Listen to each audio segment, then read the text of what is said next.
Bonjour à tous, aujourd'hui je suis ravie de vous présenter Michael Messa. Alors Michael, merci beaucoup. Bonjour. Bonjour Nelly, bonjour à toutes et à tous, j'espère que vous avez la forme, j'espère que tu vas bien. Merci pour cette interview que tu vas me faire pour cette présentation. Tu as un peu peur? Il faut te lâcher, ça ira. Ouais, chouette. Parce qu'en fait, pour tout vous dire, j'ai connu Michael Messa au Mastermind du Sud il n'y a pas longtemps. Parce que Michael, tu es un des cofondateurs du Mastermind du Sud. Et ce n'est pas tout. Est-ce que tu peux te présenter? Effectivement, donc je vais me présenter très brièvement. Je m'appelle Michael Messa, je suis entrepreneur, éditeur et également donc cofondateur du Mastermind du Sud avec mon collègue Stéphane. Et ça fait j'ai entrepris en fait depuis l'âge de 19 ans, ma première boîte. Et au fil du temps, j'ai évolué, j'ai racheté d'autres business, j'en ai revendu aussi d'autres, et tout ceci en l'espace de quelques années seulement. Pourtant, rien ne me prédestinait en fait à être entrepreneur, parce que bon, mes parents étaient ouvriers, employés à l'usine ou en clinique. Mais je savais que j'allais quand même faire quelque chose de ma vie. Et parce que de là où je suis parti, je commençais sur les chantiers à 14 ans. Et effectivement, de là où je suis parti, je pensais jamais, même si j'avais un rêve, mais je pensais jamais à m'arriver là aujourd'hui, quelques années plus tard. Aujourd'hui, c'est la deuxième interview, donc je suis désolé, j'espère qu'elle va être aussi bien que la première qui est, voilà, et qui n'a pas enregistré. Et en tout cas, que tu avais bien apprécié, mais je vais donner tout mon maximum pour que celle-ci se passe au mieux et pour donner du contenu de qualité, si c'est ça que tu veux aussi. Voilà. Oui, je suis la reine de la technique.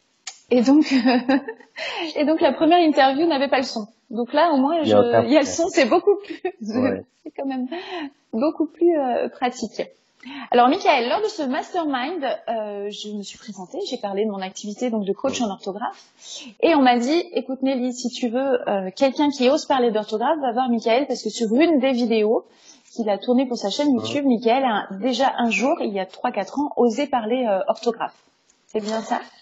Oui, effectivement. Alors, c'est vrai que je me rappelle plus, c'est sur une de mes chaînes YouTube ou sur une de mes conférences ou sur une formation ou dans une formation, je ne sais plus du tout.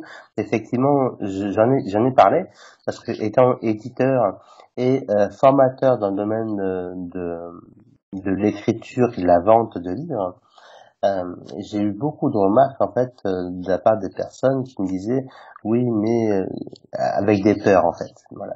Oui, mais je ne sais pas écrire. Oui, mais je ne sais pas, je fais une faute par phrase ou deux fautes par phrase, ou trois fautes par phrase, peu importe. Oui, mais j'ai pas fait de grandes études. Oui, mais j'ai toujours des oui, mais. Et du coup, c'est là à ce moment-là où j'expliquais aux apprentis auteurs qui veulent devenir auteur, en fait, peu importe si vous savez ou pas écrire, le principal c'est d'écrire avec votre cœur et effectivement écrivez même comme vous parlez. Et puis après, vous reprenez votre texte et là, vous allez encore mieux améliorer votre texte. Donc, c'est vrai que euh, quand on commence dans l'écriture, quand on commence à écrire même une lettre de motivation, même un courrier pour une administration ou un courrier quelconque, peu importe le courrier d'ailleurs, eh ben, c'est pas très gênant si vous faites des fautes d'orthographe. Pourquoi? Aujourd'hui, avec les outils qui existent, vous pouvez vous former. D'ailleurs, voilà, Nelly est coach en orthographe, donc vous pouvez vous former auprès d'elle. Sur Internet, vous avez des outils gratuits ou payants qui existent. Vous pouvez consulter quelqu'un de votre famille ou de votre entourage qui est meilleur que vous également à l'orthographe, à la grammaticale, etc. Voilà, vous avez plusieurs façons de faire pour envoyer un email ou un courrier sans faute ou voilà, ou sans grande faute, on va dire. Donc, pour bien résumer, toi, tu n'as pas fait des grandes études littéraires. Cependant, tu es éditeur maintenant. Tu encourages les personnes à oser écrire, même si elles ne se sentent pas forcément à l'aise dans cet exercice-là. Mais tu encourages aussi à ne pas diffuser des écrits avec des erreurs, c'est-à-dire de plutôt mettre en place des stratégies avant l'envoi. C'est bien ça? Oui, effectivement. Moi, en tout cas, c'est vrai qu'aujourd'hui, c'est ce que je fais. Alors, quand j'envoie un mail de 2 phrases, 3 phrases, il y a rarement des fautes ou pas de fautes du tout. Et du coup, je fais pas à chaque fois une stratégie que j'ai appliquée depuis plusieurs années. Ce que je fais généralement quand j'écris un courrier qui est plus important qu'un autre, par exemple, selon ce que je veux, selon ce que j'ai besoin, je l'écris, je le relis à 2 reprises, je le mets sous Word et du coup, ça m'enlève déjà 3/4 des fautes, 80% des fautes même. Donc, voilà. C'est un courrier un peu plus important. Ce que je fais relire ou par ma compagne ou alors j'ai une correctrice, pardon, qui me corrige les fautes, effectivement. Donc, toi, aujourd'hui, tu es éditeur, donc tu aimes la lecture, tu aimes les écrits. Est-ce que ça a toujours été le cas? Alors, ça fait bien une vingtaine d'années que j'adore lire. Donc, j'ai commencé à vraiment aimer lire vers 18 ans, 18-19 ans. Et effectivement, grâce à ces lectures que j'ai commencé il y a quasiment 20 ans aujourd'hui, je me suis amélioré dans mon écriture. Dans l'écriture, dans la syntaxe, dans les fautes d'orthographe, grammaticales, etc. Mais ça n'a pas toujours été le cas parce que je me rappelle encore, quand j'étais en primaire, on faisait une compétition de celui qui avait la plus mauvaise note. Alors, j'étais le dernier, parce que j'avais un collègue, un ami d'enfance, même encore aujourd'hui, qui avait des -20, -25, -30, en arrêtant la dictée à la moitié, on va dire. Voilà. Et moi, en allant jusqu'à la fin de la dictée, j'avais -5, voilà. Donc, bon, pour tout vous dire, j'avais des zéros, quoi. Ça signifie des zéros. Heureusement que ce n'était pas -5, mais sinon, voilà. Mais effectivement, euh, en fin de compte, oui, ça m'avait beaucoup découragé quand j'étais jeune. Parce qu'effectivement, vous pouvez pas confiance en vous, entre autres, hein, ça peut aider à perdre confiance en soi, de, de ne pas écrire correctement. Ça peut vous empêcher de décrocher un job. Parce que si demain vous envoyez une lettre de motivation avec une écriture où vous avez une faute par phrase ou 2 fautes par phrase, vous pouvez être sûr que l'employeur va, bon, en tout cas c'est pas lui, mais tout ce qui est DRH vont le voir. Et du coup, ce qui va se passer, vous n'allez pas pouvoir, vous n'allez pas décrocher le job de votre rêve, quoi. Donc, c'est vraiment important aujourd'hui l'écriture, malgré que l'on y prête peut-être moins attention qu'il y a 20 ans en arrière, quand je commençais sur le marché du travail, parce qu'effectivement, il n'y avait pas les ordinateurs. Bah, il y avait les ordinateurs, oui, mais il n'y avait pas Internet, oui, comme aujourd'hui. Et du coup, aujourd'hui, avec Internet, c'est quand même beaucoup démocratisé. Malgré tout, il faut mieux envoyer, vous serez mieux respecté et plus respectable, entre guillemets, hein, mais si vous écrivez sans faute d'orthographe, bon, ça arrive à tout le monde de faire des fautes, hein, on est d'accord. Mais avec, voilà, il y a avoir fait une faute de frappe, voilà, par exemple, et avoir fait 5 fautes dans la phrase. Il y a quand même une différence très très flagrante.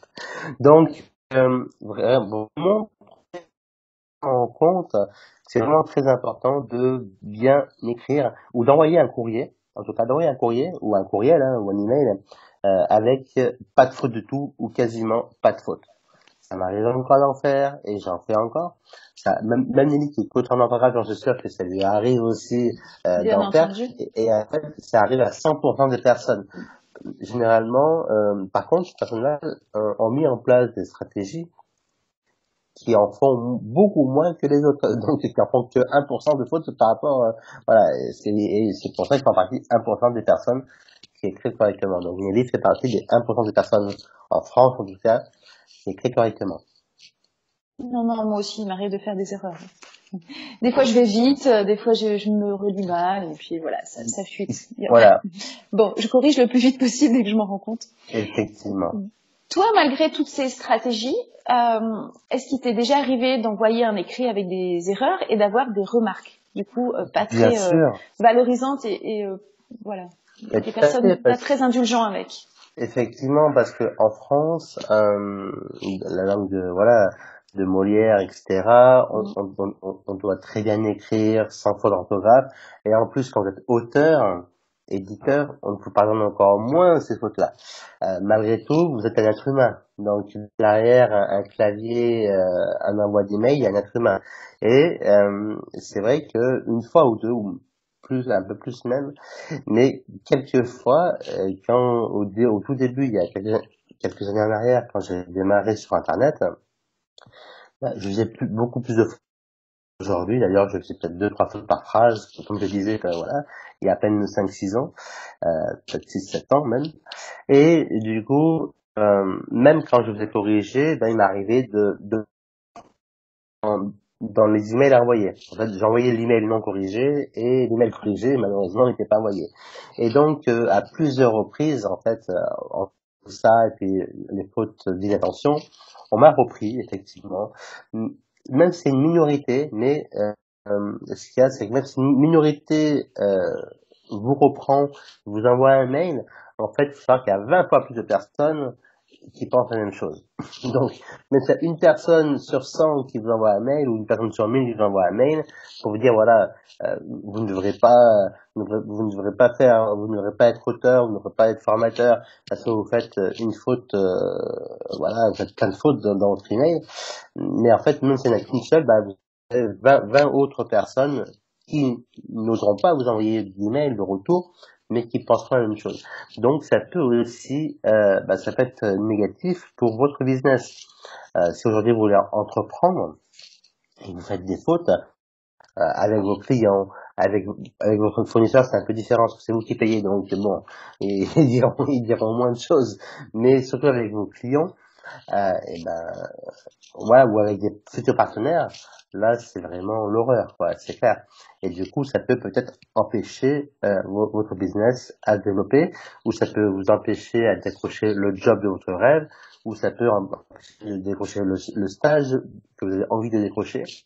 Donc oui, effectivement, il m'est arrivé de faire des fautes, beaucoup de fautes au début, d'envoyer des mails comme ça, effectivement avoir des retours négatifs de personnes. Et j'ai pris conscience en fait à ce moment-là que l'orthographe, la grammaticale en France, c'était super important. Donc apprenez dès maintenant, faites vos coachés dès maintenant auprès de Nelly ou quelqu'un d'autre d'ailleurs. Ouais, Nelly est très compétente pour ça aussi. Donc allez-y. Là, tu en parles avec énormément de sincérité et on a l'impression que c'est un sujet par rapport auquel tu te sens libre d'en parler. Enfin, voilà. Cependant, moi, j'ai énormément de mal à trouver des personnes, des entrepreneurs qui osent en parler. Est-ce que c'est un sujet que toi, tu arrives à aborder avec d'autres entrepreneurs? Ou est-ce que c'est encore un sujet tabou? Pas pour toi, mais par rapport aux autres. Hein. Ouais, mais en fait, on en parle très rarement parce que c'est logique d'écrire correctement en fait. Dans l'esprit des gens, en tout cas j'ai l'impression, ou dans l'esprit des entrepreneurs, j'ai l'impression que c'est logique d'écrire correctement. Et effectivement, alors quand des fois je relis des mails de collègues entrepreneurs que je reçois dans ma boîte mail, bon oui, aujourd'hui je découvre des fautes, alors qu'il y a peut-être 5-6 ans en arrière, je voyais pas, je lisais, j'ai bon, sans plus. Mais moi je suis pas quelqu'un qui prête vraiment attention aux fautes. À part dans mes assistants et mes assistantes, où là je prends vraiment des personnes qualifiées qui font pas de fautes. Puis comme ça, aujourd'hui, c'est eux qui écrivent les mails, c'est eux qui me relisent et ça va beaucoup plus vite parce qu'ils bossent pour moi. Mais est-ce qu'on en parle facilement? On pourrait en parler facilement, oui, je pense qu'on est assez ouvert pour ça. Par contre, c'est pas le sujet qui vient en fait immédiatement dans le business. Dans le business, c'est plutôt comment augmenter son chiffre d'affaires, c'est plutôt comment avoir plus de clients, etc. Comment fidéliser les clients, comment satisfaire le client. Mais et par contre, c'est vrai qu'effectivement, l'orthographe, mine de rien, c'est une des choses qui permet de fidéliser sa clientèle et de ne pas passer pour un bricot, entre guillemets. Voilà. Alors là, à l'heure actuelle, tu as mis en place des stratégies qui, mine de rien, te prennent un petit peu du temps. Non, oui, d'envoyer en recorrection. Ça, on va dire que ça me prend du temps, mais j'envoie sereinement. Du coup, ce temps-là, voilà. il est indolore, quoi. Il est quasiment indolore. Quand c'est pressé, je le fais moi-même, ou je l'ai fait relire à ma compagne si c'était un peu plus important. Mais sinon, en fait, pour moi, de mon côté, j'ai mis une petite stratégie en place. Déjà, quand j'écris un mail important, je le relis une première fois, une seconde fois, donc ça prend 30 secondes, hein, ça prend pas non plus, voilà, une heure. Et je le passe sous Word, ou je l'écris directement sous Word, et du coup, il me corrige une partie des fautes également, en tout cas, les fautes classiques. Des fautes de syntaxe, pas forcément, et des fautes grammaticales, pas toujours. Mais en tout cas, il me corrige quand même une bonne partie des fautes. Après, mais c'est vrai que quand on va à la correctrice, j'envoie des lettres plus longues, et du coup, effectivement, j'envoie le matin, par exemple, et elle me le retourne une heure après, ou 2 heures après, ou des fois dans la journée.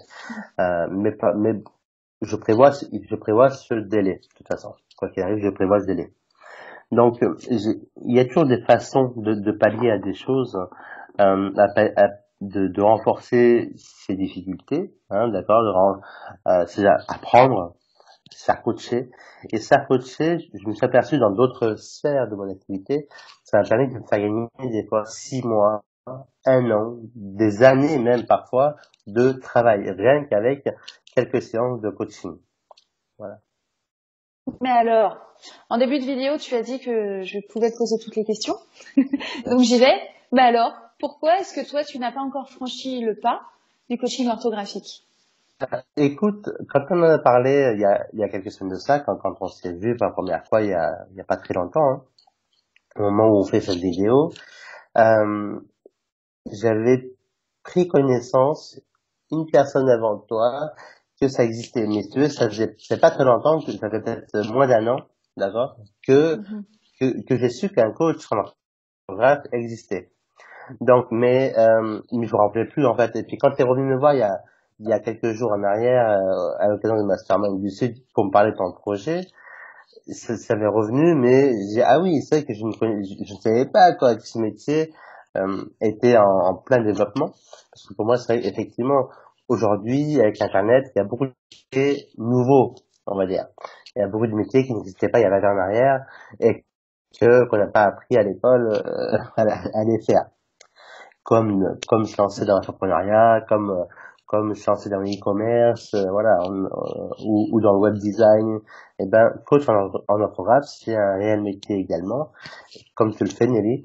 Et du coup, effectivement, donc il faut découvrir le métier que tu fais, et c'est vrai que là-dessus, il faut travailler là-dessus. Ben, voilà, ça va être une de mes missions. Voilà. Faire au moins connaître mon métier, et après les personnes viennent me voir, ou d'autres bien entendu, quand elles se sentent prêtes, c'est évident. Bon, je voulais pas que cette vidéo soit très longue, je voulais surtout profiter d'avoir enfin trouvé un entrepreneur qui osait parler de ce sujet tabou. Donc merci beaucoup Michael, c'est vraiment c'est moi qui courageux, très courageux de ta part, vraiment, parce que j'ai demandé à plusieurs entrepreneurs avant toi et tu es le premier osé. Donc j'espère que cette vidéo va inspirer d'autres personnes à oser en parler, à moi ou en interview ou même autour de soi. D'ailleurs, si vous pensez que cette vidéo, elle peut intéresser des gens, elle peut soulager les gens, elle peut aider, accompagner, n'hésitez pas à la liker et à la diffuser. Voilà. Michael, je te remercie. Et si on veut en savoir un peu plus sur ton activité, si on veut te retrouver, où est-ce qu'on peut aller? Si vous voulez me retrouver, vous pouvez faire michaelmessa.com, michael-messa.com dans Google, ou alors les éditions Jose, du verbe oser, voilà, .com, JOSE.com. Donc, et ouais, à ce moment-là, vous pouvez me contacter par email ou sur Facebook, il n'y a aucun problème. Bon, de toute manière, je mettrai tout ça en bas de la vidéo, il n'y a pas de souci. Michael, une petite phrase pour conclure ou c'est bon? Oui, j'aimerais rebondir sur sa dernière phrase. Volontiers.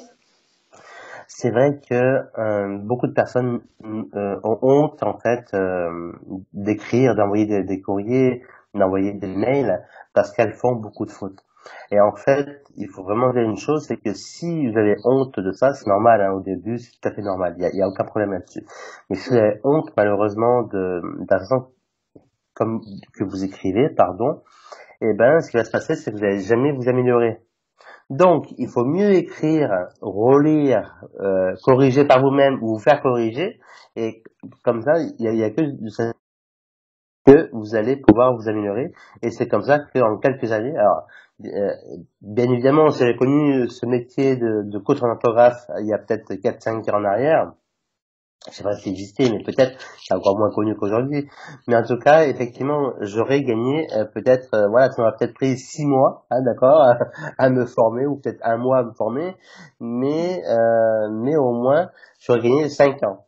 Donc c'est énorme. Donc vous, au lieu d'apprendre par vous-même, formez-vous auprès de Nelly, coaché par Nelly. Elle a une méthodologie qui vient tout droit des États-Unis, si j'ai bien compris. Non, de France, enfin. D'accord, de France. De France. De France. Et qu'elle a adapté aussi, parce que tu l'as adapté aussi avec tes propres outils, apparemment.